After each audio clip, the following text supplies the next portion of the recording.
বিচার বিভাগের নিয়ন্ত্রণ সংক্রান্ত সংবিধানের ১১৬ অনুচ্ছেদের কিছু অংশ অবৈধ এবং বাতিল ঘোষণা করেছে হাইকোর্ট। এছাড়া ৩ মাসের মধ্যে আলাদা সচিবালয় গঠনের নির্দেশ দেওয়া হয়েছে। এই বিষয়ে জারি করা রুল যথাযথ ঘোষণা করে আজ বিচারপতি আহমেদ সোহেল এবং বিচারপতি দেবাশিস রায়চৌধুরীর সমন্বয়ে গঠিত হাইকোর্ট বেঞ্চ এই রায় ঘোষণা করেন। তবে এর বিরুদ্ধে আপিল করার কথা জানিয়েছে রাষ্ট্রপক্ষ। সেই সঙ্গে সংবিধানের পঞ্চদশ সংশোধনী এবং চতুর্থ সংশোধনীর বিধান বাতিল ঘোষণার মধ্য দিয়ে অধস্তন আদালতের বিচারকদের বদলি ও পদোন্নতির ক্ষমতা সুপ্রিম কোর্টের হাতে ফিরল বলে জানিয়েছেন আইনজীবীরা।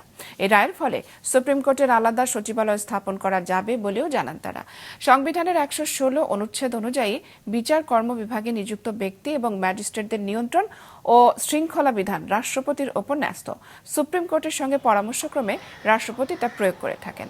এর বৈধতা চ্যালেঞ্জ করে এবং পৃথক সচিবালয় প্রতিষ্ঠার নির্দেশনা চেয়ে গত বছরের ২৫শে আগস্ট রিট করেন সুপ্রিম কোর্টের ৭ আইনজীবী। সেই রুলকে যথার্থ ঘোষণা করে আজ রায় দিল হাইকোর্ট।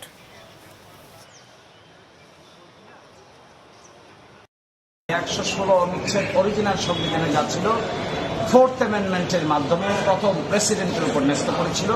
15th অ্যামেন্ডমেন্টে এসে সেটা আবার প্রেসিডেন্টের উপরে ন্যস্ত থাকলো, কিন্তু ইন কনসালটেশন কিন্তু সুপ্রিম কোর্ট করা হচ্ছিল।